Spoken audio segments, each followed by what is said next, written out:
Hello everyone, কি অবস্থা সবার? আশা করি সবাই ভালো আছেন। আমি আলহামদুলিল্লাহ ভালো আছি। তো কুষ্টিয়ার আরও একটি জনপ্রিয় জায়গা, সেটা হচ্ছে লালনের আখড়া বা হচ্ছে লালনের মাজার। আজকে আমরা লালনের মাজারে আসলাম।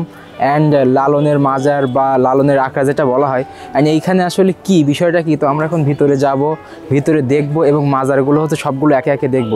তো হচ্ছে চলুন আমরা ভিতরে ঢুকি অ্যান্ড দেখি, কথা না বাড়িয়ে। প্রিয় বন্ধুরা, লালন শাহ মাজারে আসা খুব সহজ। কুষ্টিয়া শহর থেকে 15 থেকে 20 টাকা ইজি বাইক ভাড়ায় এখানে আসতে পারবেন খুব সহজে, এবং যাদের পার্সোনাল যানবাহন আছে তারাও আসতে পারবেন। এখানে পার্কিংয়ের সুব্যবস্থা আছে। তো আমরা হচ্ছে গেট থেকে প্রথমে ঢুকলাম। গেটের মুখ থেকে ঢুকতেই একটা একতারার মূর্তি। আসলে লালন শাহ যিনি ছিলেন, তিনি আসলে ওই যে গান বাজনা নিয়ে থাকতেন, এবং বিশেষ করে একতারার জন্য তিনি বেশি বিখ্যাত, বা অনেকের থাকে একটা সিগনেচার ব্যাপার থাকে। তার আসলে যে ব্যাপারটা ছিল সেটা হচ্ছে একতারা দিয়ে আর কি গানের যে ব্যাপারটা, এটা বেশি ছিল। তো প্রথমে ঢুকতেই তার যে মাজার সমাধি, এইটা হচ্ছে অনেক সুন্দর করে সাদা কালার দিয়ে একটা মিনারের মতো করে তৈরি করা, এবং তার পাশে হচ্ছে মাজারের সাথে আর কি অনেকগুলা কবরস্থান, এবং এই কবরস্থান হচ্ছে বিশেষ বিশেষ আর কি এখানকার যারা আর কি শাহ মানে লালন শাহের ওই ধর্ম বা ওইটার সাথে যারা আর কি একসঙ্গে বা হচ্ছে ওনার যুক্তিতে যারা আর কি ছিল। তো যাই হোক, এইটা হচ্ছে তার মাজার, এবং এখানে সবাই আর কি জুতা খুলে তার মাজারটা দেখে। ভিতরে গিয়ে অনেকে টাকা দান করে। যাই হোক, তো আমার অনেক আর কি আকাঙ্ক্ষা থেকে যে ভিতরে কি আসলে ব্যাপারটা, সেটার জন্য আমি ভিতরে ঢুকলাম। আসলে এখানে সবাইকে জুতা খুলে তারপরে ভিতরে যেতে হয়। তো ভিতরে গিয়ে আমি যেটা দেখলাম, ওনার মাজারের ওপরে হচ্ছে ওই যে এক ধরনের চাদর দেওয়া, চাদর দিয়ে ঢাকা। আশেপাশে হচ্ছে যে 2 থেকে 3 জন ওনার যে মুরিদ বা খাদিম যেটাই হোক, ওনারা বসেছিল, এবং আগরবাতি এগুলো জ্বলতেছিল। এবং দেখলাম যে মানুষ কেউ কেউ ওখানে গিয়ে আসলে কপাল ঠেকাচ্ছে বা ওখানে বসে মানত টানত এগুলো নাকি করে। তো যাই হোক, আমি আসলে এই মাজারে বিশ্বাসী না। তো আমি ভিতরটা আর কি দেখলাম, দেখে চলে আসলাম। তো মাজারের এই একটা আহামরি যে বড় তা না। পাশে হচ্ছে জনাব মোহাম্মদ আসলাম হোসেন, উনি হচ্ছে এই জিনিসটা আর কি স্থাপন করেছেন।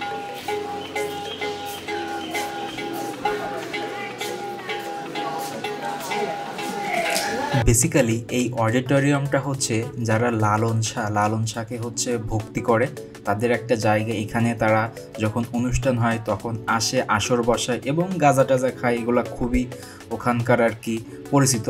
তো একাডেমিক ভবনের পাশেই ছিল হচ্ছে লালন মিউজিয়াম। এখানে প্রবেশ মূল্য ছিল 10 টাকা। তো এর ভিতরে হচ্ছে আপনার বেশি কিছু না, লালন শাহের যে ছবিগুলো ছিল তার ওই সময়কার তার ছবি, এবং লালন শাহর বংশধর কি তার আর কি গোষ্ঠীতে ছিল তাদের পুরাটা আর কি ছবি সবার চিত্র আছে। তারপরে লালন শাহর যে কিছু কিছু ব্যবহার করা জিনিস ছিল সেগুলো খুব যত্ন সহকারে মিউজিয়াম আকারে এখানে রাখা আছে। তো আমরা হচ্ছে ভিতরে ঢুকলাম। এখানে জাস্ট 5 থেকে 10 মিনিট এনাফ। এর ভিতরে দেখা যাবে এই মানে এরিয়াটা বেশি বড় না, জাস্ট ওনার যেগুলো ব্যবহার করা জিনিস ছিল সেইগুলো রাখা। তো ঘুরে ঘুরে হচ্ছে আমরা একে একে দেখলাম এবং সবগুলো দেখার চেষ্টা করলাম। আবার শুধু যে ছবি তা না, অনেকে তার চিত্রকর্ম এঁকেছে, তো সেগুলো হচ্ছে সংরক্ষণ করে এখানে রাখা আছে। তো আপনারা একটু দেখতে পারেন এই জিনিসগুলো পুরোটা একবারে।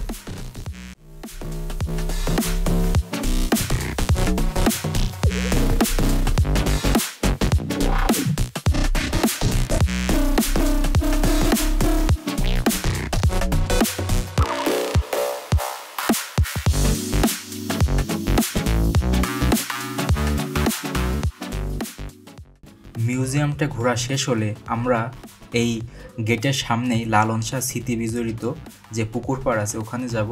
তো ওখানে যেতে একটা জিনিস দেখলাম যে এইখানে পুরো কুষ্টিয়া জেলার পর্যটন কেন্দ্র সব কিছু একসাথে দেওয়া আছে, একটা মানচিত্র।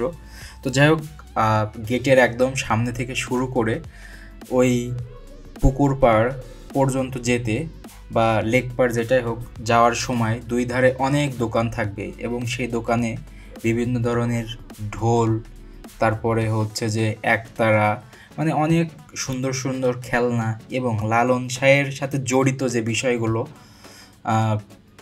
গান বাজনার জিনিসপত্র সব কিছু এখানে ছোট থেকে শুরু করে একদম প্রফেশনাল পর্যন্ত সব কিছুই পাওয়া যায়। তো আমরা সব কিছু ঘুরে ঘুরে দেখছিলাম অনেক সুন্দর করে, এবং এই জিনিসগুলো দেখতে অনেক ভালো লাগে, একটা গ্রামীণ ফিল পাওয়া যায়। তো এই যে এইটা হচ্ছে পুকুর পাড়, এর ভিতরে হচ্ছে যে গাড়ি পার্কিংয়ের জায়গা। তো এখানে মোটরসাইকেল সাইকেল থেকে শুরু করে সব রকমের যানবাহন রাখার সুব্যবস্থা আছে।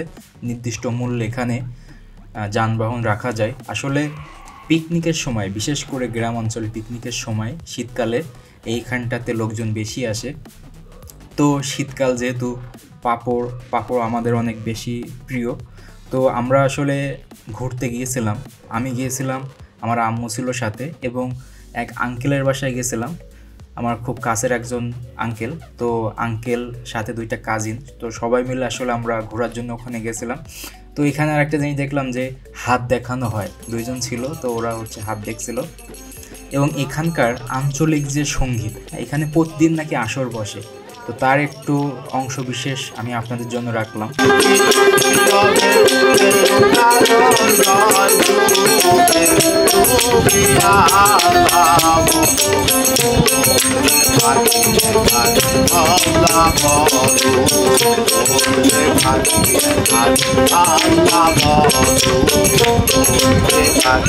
লেক পাড়েই লালন শাহের একটা ভাস্কর্য তৈরি করা আছে, এটা অনেক সুন্দর, এটা মেটালিক একটা স্থাপনা।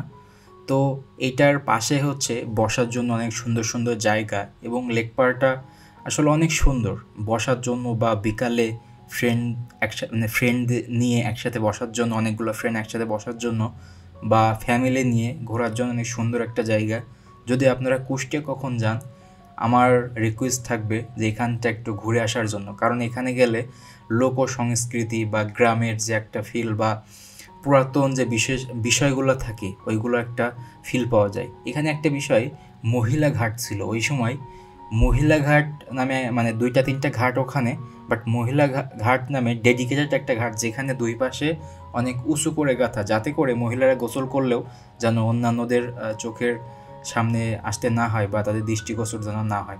তো যাই হোক, এইখানে অনেক সময় অনেক অনুষ্ঠান হয়। লালন শাহ এটা একটা মুক্ত মঞ্চ, সবাই এখানে অনুষ্ঠান করে, এবং বিশেষ করে যারা পিকনিকের সময় নিজস্ব গাড়িতে করে আসে তারা এখানে গাড়ি পার্কিং করে, এবং এইখানে সবাই আর কি খেলাধুলো করে বা আড্ডা দেয়। অনেক সুন্দর একটা জায়গা। তো বেসিক্যালি বন্ধুরা, আজকের ব্লগটি ছিল খুবই সুন্দর একটি ব্লগ, আমার অনেক প্রিয় একটা জায়গা, আমিও এর আগে আরও 2-1বার গেছি। তো আমরা হচ্ছে লাস্টে খাইছিলাম হচ্ছে এখানকার তিলের খাজা, এইটা হচ্ছে সেই অরিজিনাল তিলের খাজা, যেটা কুষ্টিয়ার বিখ্যাত তিলের খাজা নামে পরিচিত। তো আমরা লাস্টে এটা খালাম, অনেক ভালো লাগলো, অরিজিনাল একটা ফিল পেলাম। তো যাই হোক, এই ছিল আজকের ব্লগ। আমি চেষ্টা করেছি আপনাদেরকে সুন্দরভাবে উপস্থাপনা করার, সব কিছু ঘুরিয়ে ঘুরিয়ে দেখার। আশা করি সবার ভালো লাগছে, সবাই মন্তব্য করবেন কেমন লাগলো, এবং ফেসবুক থেকে দেখলে অবশ্যই লাইক করবেন, এবং ইউটিউব থেকে দেখলে অবশ্যই সাবস্ক্রাইব করবেন। আসসালামু আলাইকুম।